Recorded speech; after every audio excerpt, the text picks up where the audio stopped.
Hola, ¿qué tal? ¿Cómo está usted? Bienvenida y bienvenido a este ya sexto capítulo de Descubriendo el Mundo Infantil. A través del 107.5, usted lo sabe, Radio Universidad de los Lagos, y también a través de estas pantallas que usted nos ve de Lagos TV. Saludar a Carolina. ¿Cómo estás, Carolina? Muy Sexto bien. programa Sexto programa. Nunca pensé que íbamos a llegar al sexto programa. de la segunda temporada. De la segunda temporada. Descubriendo el mundo infantil. Así Hemos es. descubierto muchos temas importantes para las familias. Hemos acompañado a las familias en los procesos educativos de sus hijos y sus hijas. Y por lo mismo día tenemos una invitada especial. Ella es educadora de párvulos. Trabajó muchos años en la Junta Nacional de Jardines Infantiles. Ahora se desempeña en la sala cuna del Hospital Base de Osorno. Además es docente y supervisora aquí en la universidad. Se encuentra en este minuto realizando un magíster en educación inicial con didáctica de las matemáticas y lenguaje. Ella es Pamela Quesada. Hola Pamela, ¿cómo estás? Hola Carolina, mucho gusto. Hola, ¿cómo estás? Y agradecida la invitación. Hola Marcelo. Bienvenida. Muchas gracias.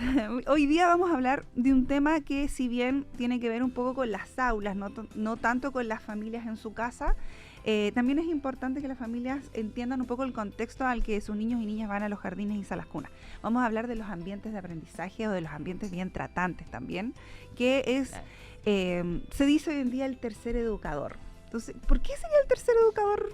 Pamela, ¿qué nos puedes decir tú de eso?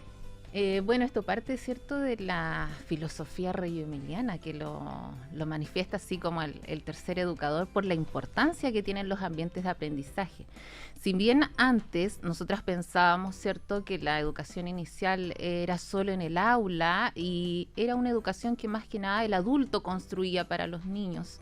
No había mucha participación de ellos en esto. Ya hoy día ellos sí, cierto, tienen un protagonismo 100% en lo que es también la construcción de sus ambientes de aprendizaje.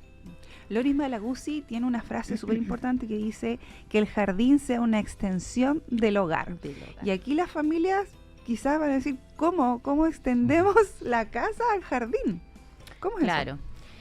Bueno, ella le hace harto, o sea, reveló, ¿cierto?, a esto de que los lugares, en este caso los jardines infantiles, el aula, ¿cierto?, sea pertinente para los niños, sea significativo, sea también un ambiente cercano, acogedor, igual como lo es el hogar, ¿ya?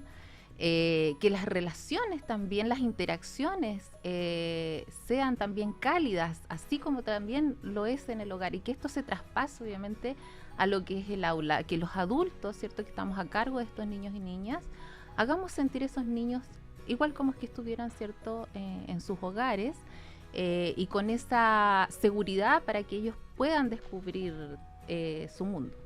Ambientes bien tratantes. Ambientes bien tratantes, sí, por supuesto. ¿Y a qué te refieres cuando dices que los niños construyan su espacio? Bueno, que ellos sean partícipes, ¿cierto?, de sus espacios educativos, de la construcción de sus ambientes, de también ya después más grandecitos pueden elegir también, ¿cierto?, los ambientes de aprendizaje donde ellos también quieren participar, ambientes externos, internos, ya no es solo el aula, estamos hablando de que todos los espacios, ¿cierto?, que tiene el jardín infantil también son ambientes de aprendizaje, así como también los entornos, la comunidad en general. Y en relación a cómo ellos participan, bueno, que ellos, quizás muchas educadoras se recuerdan, antes pasaban recortando, ¿cierto?, la famosa goma Eva y haciendo todo desde la base del adulto. Hoy día lo que se busca es que ellos, ¿cierto?, tengan participación en este ambiente. Por ejemplo, algo básico, que sus mismas creaciones artísticas, ¿cierto?, estén a la visibilidad de ellos, de las familias, de la comunidad, que no sea un ambiente recargado tampoco, ya, porque esto igual produce estrés también en los niños. Entonces, hoy día se ha investigado bastante sobre ese tema y claro, que en realidad el ambiente sea pertinente, ¿cierto?, sea desafiante también, y que represente también la cultura de los niños y niñas, ya, porque estamos en nuestro país, ¿cierto?, extenso, Claro, no geográficamente. es lo mismo, ¿cierto?, un aula del norte a un aula del extremo sur. Esto Ya. incide obviamente en el aprendizaje de los niños, colocar su emoción y el aprendizaje junto, este ambiente acogedor. Claro, lógico, porque ya o sea, hasta para uno mismo, ver pertinencia, ¿cierto?, en los lugares donde uno está, eso lo hace más enriquecedor, los motiva más también al aprendizaje en sí. Yo me quiero detener en algo que lo nombramos y lo pasamos de largo, que son los ambientes bien tratantes. ¿A qué se refiere eso? ¿Cómo el adulto se conecta con un ambiente bien tratante para los niños y las niñas y propiciar también esta educación de calidad de la que se habla tanto?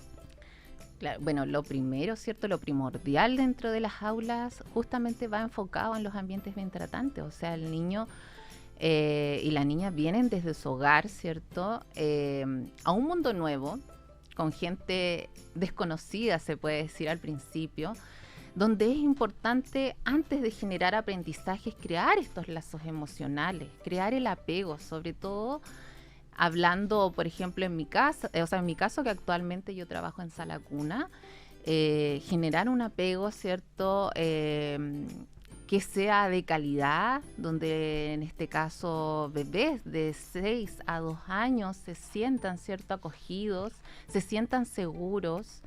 Y lo mismo pasa en los jardines infantiles, o sea, el aprendizaje necesita, ¿cierto?, una base emocional.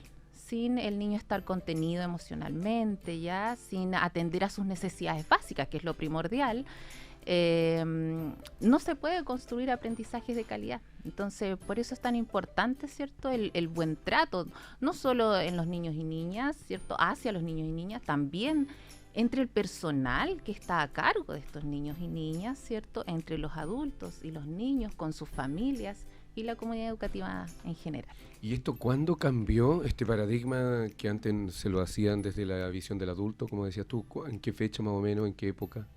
Bueno, la educación parvularia ha ido cambiando, ¿cierto? Cíclica, Constantemente, sí. De hecho, si uno se da cuenta, Marcelo, tú te colocas hoy a leer lo que te decía, porque, por ejemplo, Loris Malaguzzi no es alguien contemporánea, es algo que venía, ¿cierto?, después de las posguerras.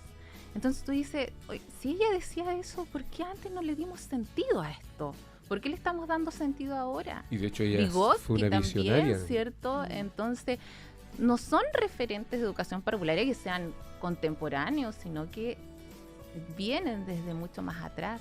Y ahora le damos sentido quizás a estas iniciativas, que las tomamos ya y las hacemos parte.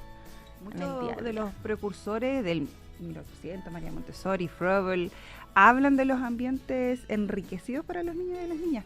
Entonces, ha sido cíclico y obviamente que se va trabajando. Me gustaría quizás que le pudieras comentar a las familias que nos ven cómo ellos, como familia, dentro de las posibilidades que pueden tener en la diversidad de familias que existen, pueden hacer que sus hogares sean ambientes bien tratantes y también enriquecidos para sus niños y niñas, en la casa. Bueno, en la casa yo creo que hoy día hay un factor que quizás todos hemos caído en eso cuando de repente, bueno, mis hijas ya son más grandes, pero cuando eran más pequeñas, que de repente uno no da, ¿cierto?, la escucha, ya, vamos por ahí, la escucha activa, el estar atento a las necesidades, el observar a tus hijos e hijas, el de repente dejar de hacer lo que estás haciendo como adulto y enfocar nuestra prioridad, que son nuestros hijos e hijas en casa. Mamá, te quiero contar algo. No, espérame, que estoy ocupada. Estoy con el teléfono. Estoy con el teléfono, estoy mirando la novela. O tengo que Lavando hacer la algo loza. más importante, no sé, a la visión del adulto.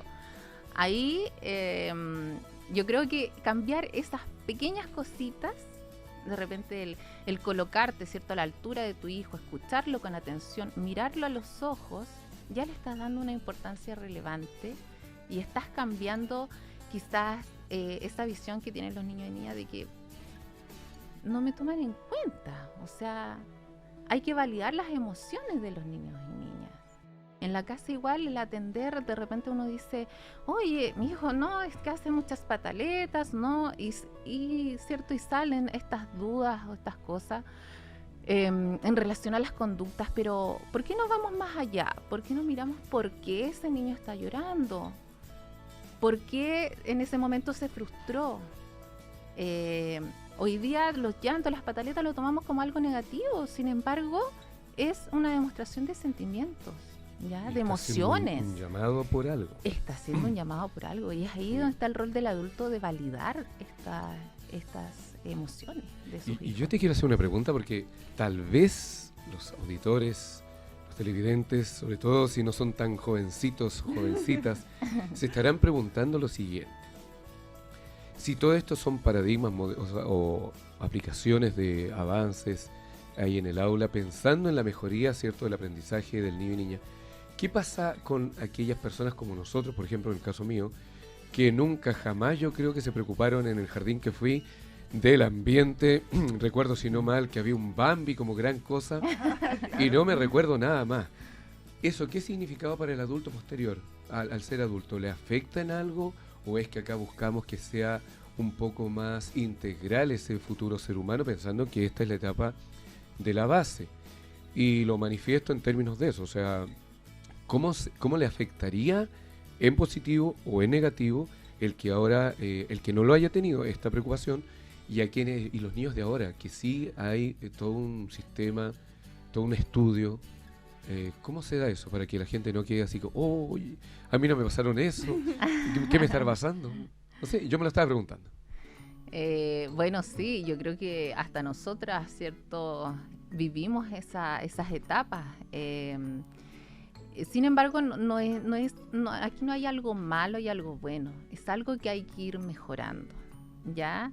No porque en este caso las personas, ¿cierto?, hayan tenido quizás una formación un poco más rígida, ¿cierto?, donde no se veían estas aristas, es que van a tener traumas o algo Porque, por más ejemplo, adelante. Yo me acuerdo claramente, Pero no es tanto del ambiente, perdón, pero los hombres no lloran. Ah, Sí, pero eso tiene que ver con la cultura machista. claro. Pero independiente de eso, ¿cómo le afectaba eso a un niño que después cuando grande se podían estar muriendo y no voy a llorar? Es por decir un caso. Claro. Bueno, son cierto como pautas que obviamente el adulto sí, como tú dices, te marcan igual, ¿ya? Hoy día, claro, hoy día tratamos de que esto sea diferente, de que el niño, ¿cierto?, sea validado en sus derechos. Antes los niños y niñas eran receptores solamente, ¿cierto?, de aprendizajes, de contenidos, con muchas normativas de los cuales ellos tampoco participaban. Hoy día los niños sí construyen sus normas de convivencia, son parte de eso.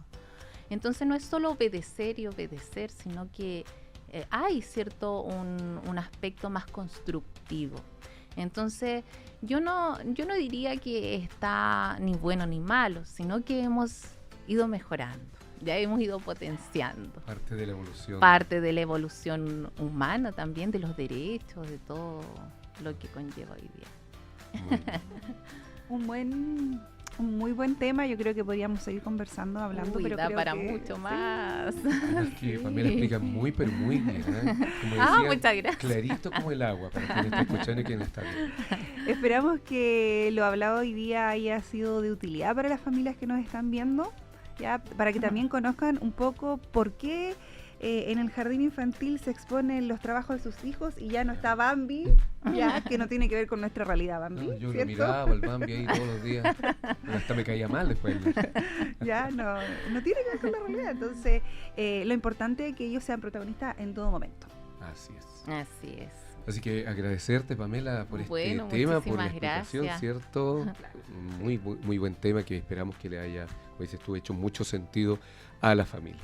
Carolina. Nos vemos en un próximo programa. Muchas gracias por habernos escuchado y visto hoy día.